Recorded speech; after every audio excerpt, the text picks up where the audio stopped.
So we begin this morning with a shakeup to President-elect Donald Trump's transition. Late yesterday, Trump announced former Florida AG Pam Bondi as his new pick for U.S. Attorney General. The move comes after his first choice, Matt Gaetz, withdrew from the running following a week of intense scrutiny.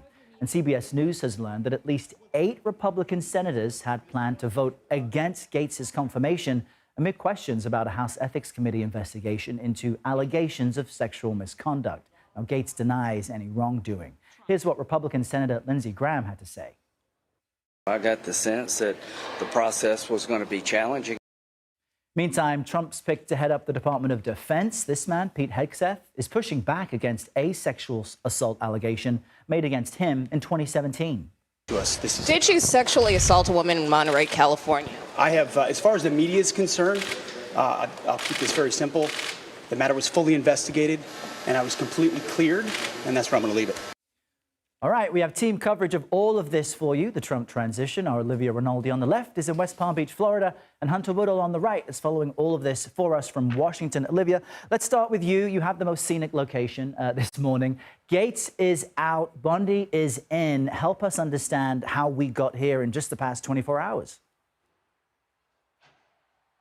Yeah, good morning, Errol. It's good to be with you. It was a bit of a shocking announcement yesterday from Matt Gaetz, just one day after he was on Capitol Hill lobbying Republican senators to see who was in his camp and who would be voting for him. He was up there with Senator J.D. Vance, Vice President-elect now, J.D. Vance, talking with several senators. I should mention they were Trump faithful, people who were always likely to confirm him, and by and large seemed like there was some momentum there. But then yesterday around 12:30, Gaetz on X announcing that he's going to withdraw his name from consideration for Attorney General, mainly because he said he doesn't want to be a distraction. And we know from talking to sources and Trump allies that Trump's goal on day one was to have an Attorney General confirmed or nearing confirmation and having a resounding positive attitude from the Senate to get confirmed. So the fact that Gaetz was dropping out just 8 days after Trump announced him really speaks to perhaps the uphill battle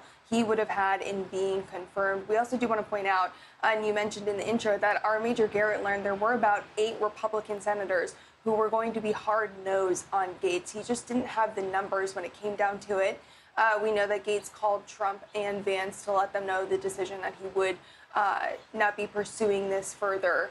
And Trump put out a statement yesterday saying he's grateful for all the work Matt Gaetz has done for the movement. He looks forward to what happens to him in the future. Now, like Gaetz, Bondi is a Trump loyalist, Pam Bondi, but unlike Gaetz, she has experience in this role. What more can you tell us about her? Yeah, she was the former top prosecutor here in Florida. She was the attorney general several years ago down here, and she's known as a conservative firebrand. Late last night, Trump announcing just hours after Gaetz withdrew with nomination that he would be picking Bondi for the role. She's a longtime Trump ally, I should mention that as well. They've been very close from his first administration and from being down here in Florida.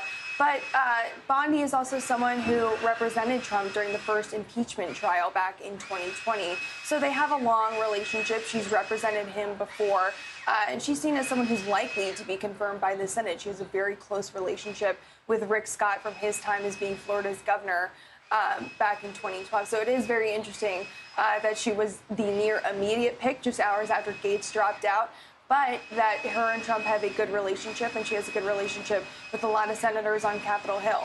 Olivia Rinaldi, thank you so much. Enjoy your weekend.